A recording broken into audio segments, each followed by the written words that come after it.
Welcome. This is We All Famous. I'm Simbo. I'm your man CL, man. What's happening? What's up with it, man? You all right? Yes, sir. Well, look, man, I want to thank all the subscribers. But if you're new to the show, go ahead and hit that like button, that subscribe button, so you can get notifications when the show's released. Yeah. Well, look, man, let's get into this show today. Let's get it. Well, this video been going around by an artist named Erica Lachey. She made a video giving her opinion about the dentist.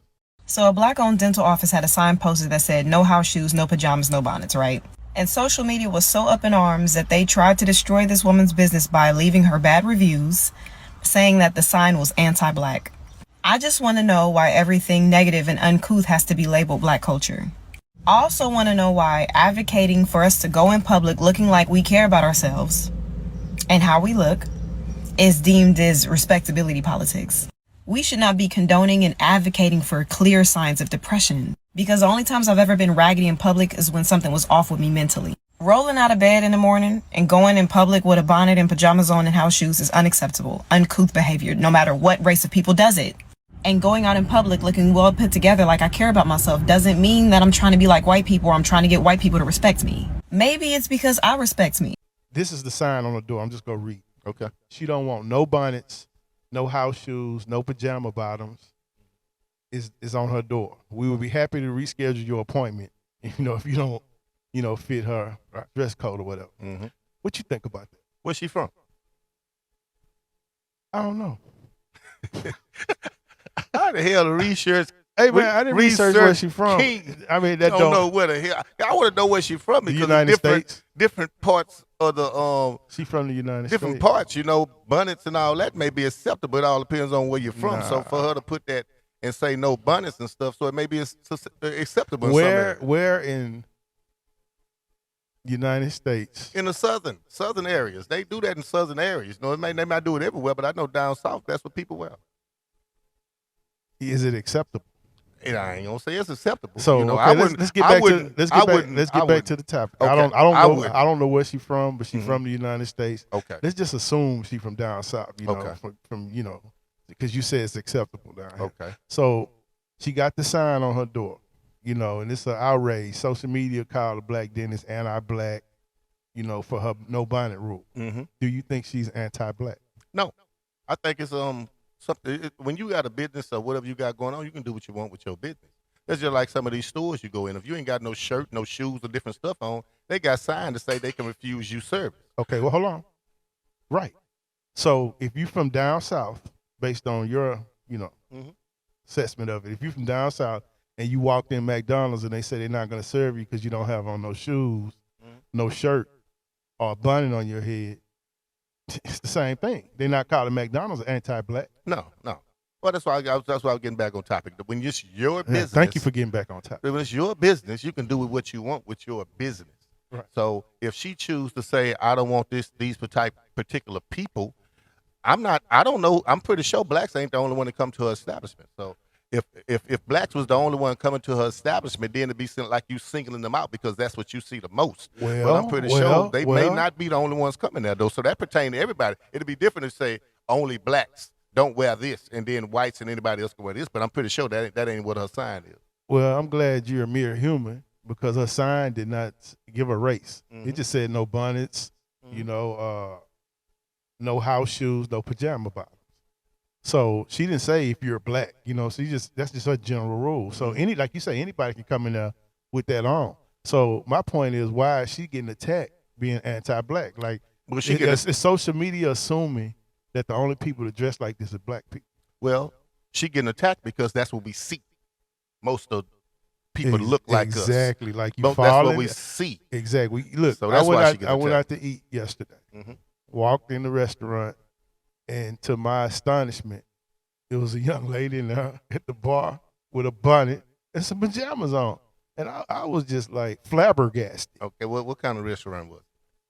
It was a seafood restaurant, and it wasn't high price, but let's just say this: if you going out with two, you at least gonna pay over $100. So it's a nice establishment. So it's somewhere that would be somewhere you actually go on a date. Not like you just running in, running out. No. You would take somebody, yeah. If you say for them, you met somebody and didn't know them, and you was trying to go on a date, that would be an okay place to take someone. Because you know how some people are, oh, don't take the first date. They don't want you to take them to McDonald's. They don't want you to take them here. This place you can actually take somebody on a date on. Right. Let me just give you a little who was in there. Mhm. It was a lot of families in there yesterday celebrating graduations. Okay. A whole lot was going on. Grandmothers, all kind of people, different races. And this little chick, you know, she's probably in her 30s, grown ass woman, sitting at the bar at 5 p.m. with some pajamas, like short shirt on with a bonnet. Yeah. And I was like, I can't believe this. Well, you got to blame the establishment, because a lot of time when they hire these different people Oh my who God, how you gonna blame the establishment? because when you got people who meet and greet, most of the people that come to the door are those young people. Right. So they used to seeing those type of people come in. So that's when it comes down to the training. To me, if you train people in your establishment, say this is, and have a certain kind of dress code, what to let in and what to not let in, it wouldn't really single out just that particular young lady. It would single out anybody that come in and just dress like that. And I feel like you somewhat so-called trying to be a upscale, place, not even really upscale, just a place that you want to keep a different type of atmosphere and rapport with what's coming in there. Because with the way you dress, it got a lot to do with your attitude to me. Right, and check this out. Point taken. Point taken. But you remember Monique, the comedian? She spoke on this. Like, when have we decided, we want to just come out the house dressed any kind of way? I remember our grandparents. If you look at our older people in our families, if they was going to Walgreens, they was dressed to the nine. They damn near put on a 3-piece suit.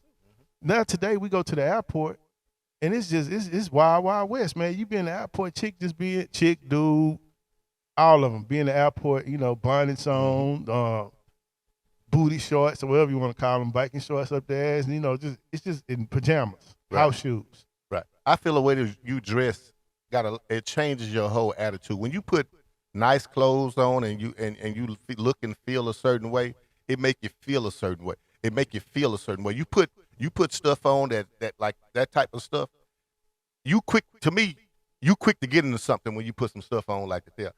You might let stuff pass when you dressed a certain way. But when you dress like that, you ain't finna let. It's like even when you go to clubs. A lot of clubs got dress codes because they know if I let you in with shorts, tennis shoes, hats, and stuff, normally that's the type of club that something gonna happen. Look, man, I got a little youngster, man. He younger than me, a little kind of like a little brother. You know what I'm saying? He told me the story one day. It was another younger guy that we know, way younger.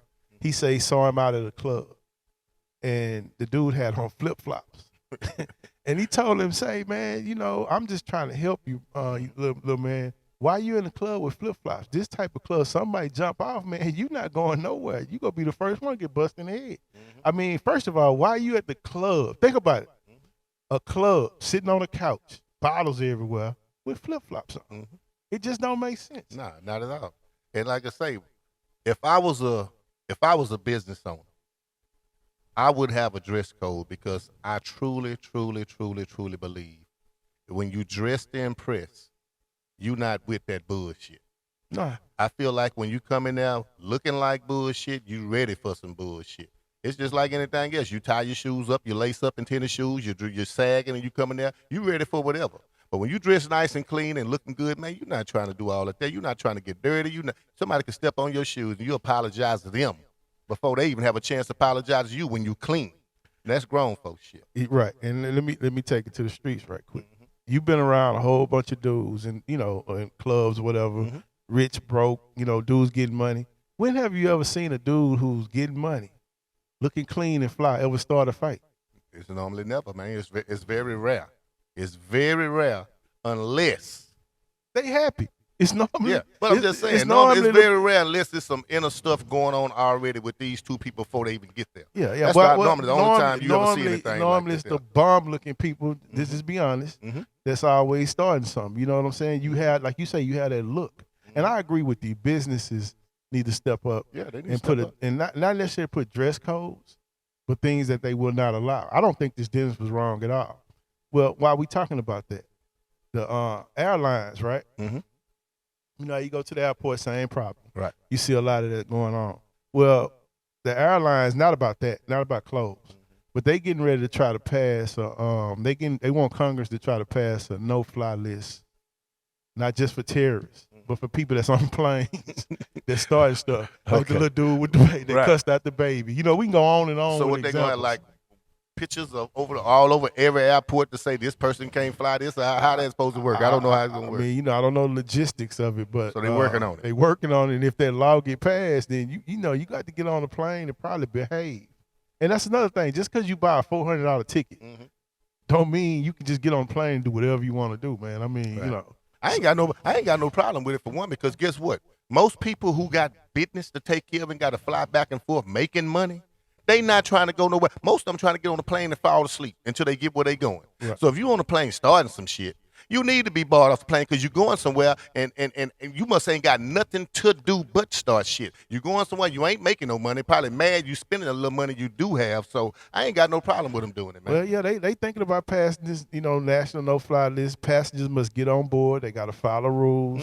If they commit an act of violence, you know, TSA, they got the flexibility to, you know, put them on this no-fly list. Yeah, I ain't got no problem. No, I think that's a good thing. Well, since we're talking about flights, what's your subject for the day? Well, let's get with that bullshit, man. Because I saw some bullshit the other day where this young lady was sitting next to a guy on the plane, and he was texting some real racist stuff. I couldn't really zoom in to see what he was texting.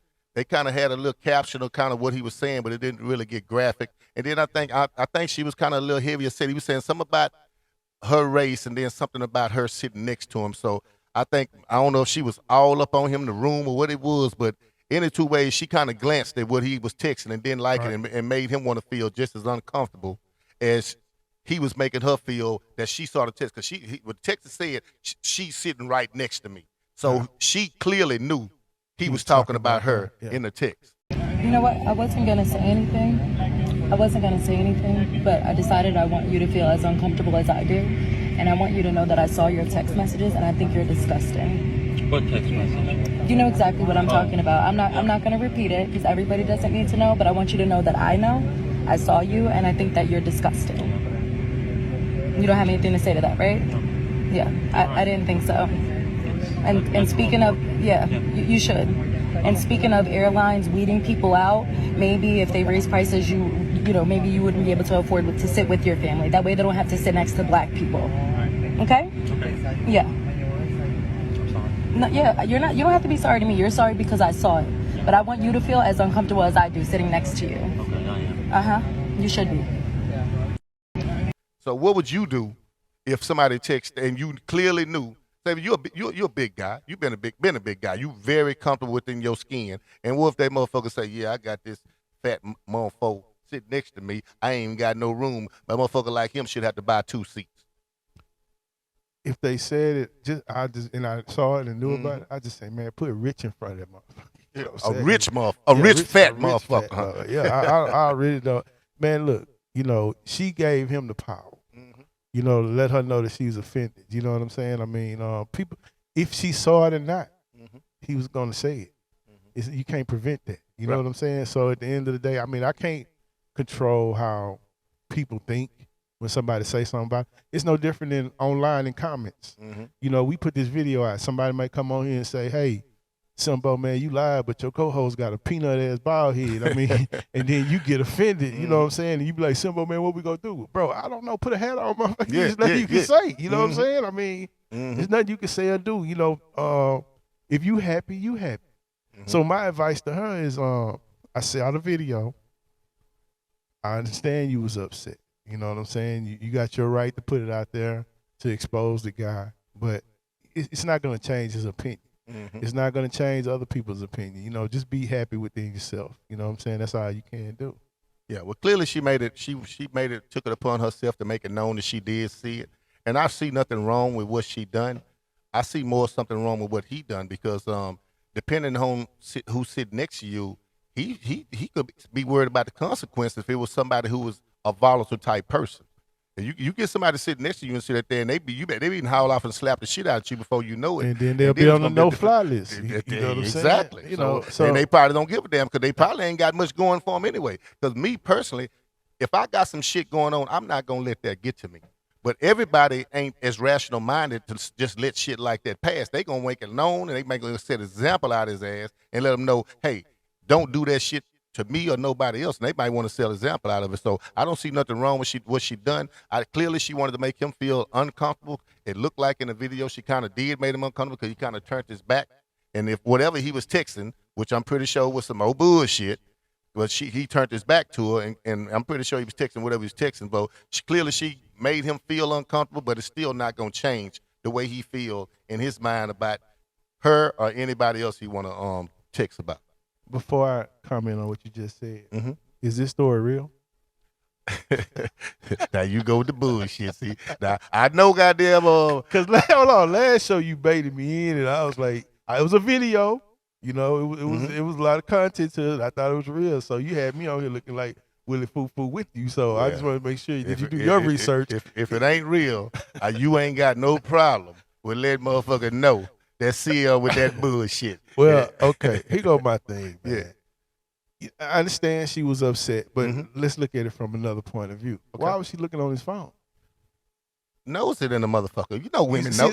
Women knows it. But my point is that could go both ways. Yeah, you know what I'm saying? They knows because anyway. Look, it ain't necessarily got to be a black or white thing. What if it was a black dude sitting in the middle and he be like, man, this chick I'm sitting next to, she stink. You know what I'm saying? And she's looking on the phone. I mean, you knows it. Right. So that could go both ways. That wasn't actually what happened. I get it that he might have said something racist, you know, but she needed to understand, you know, you're not going to change that.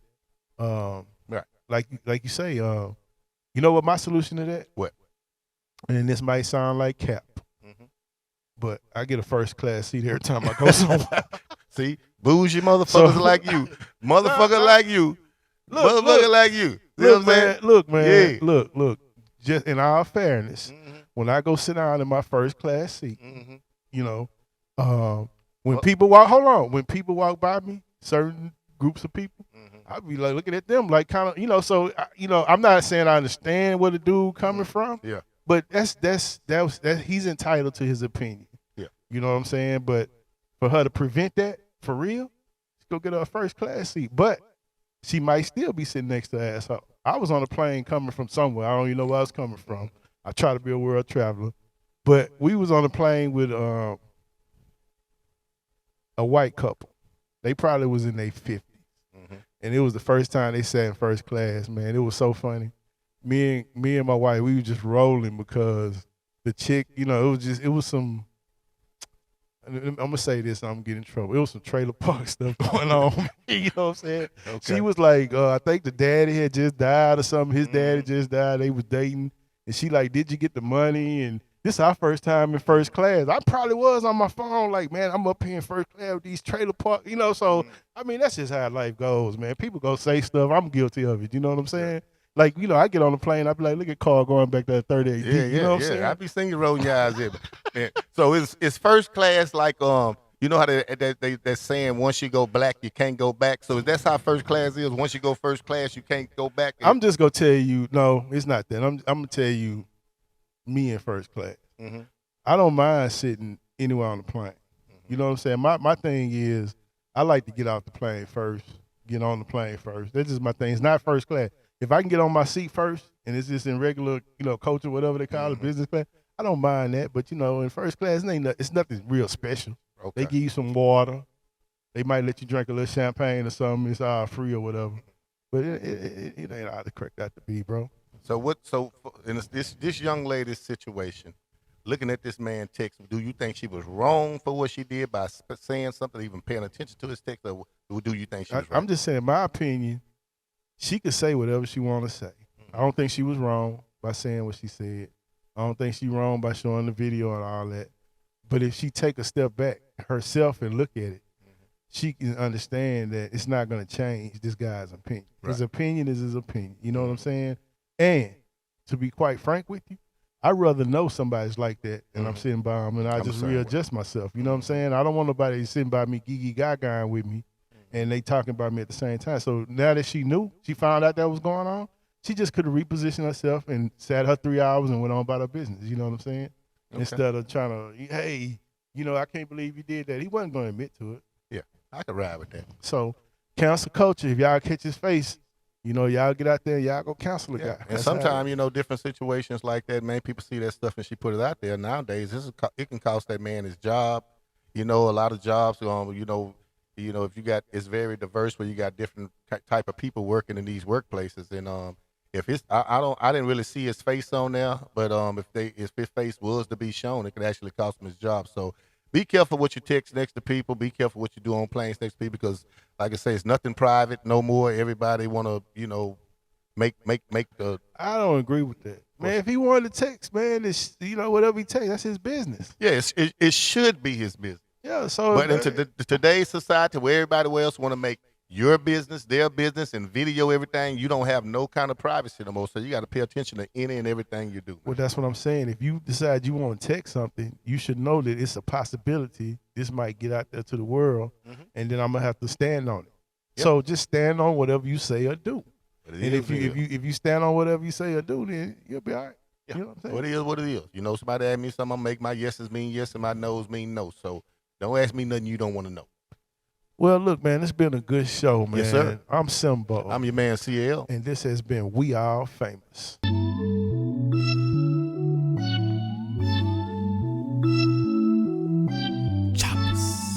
Acer, no chaser. Yeah.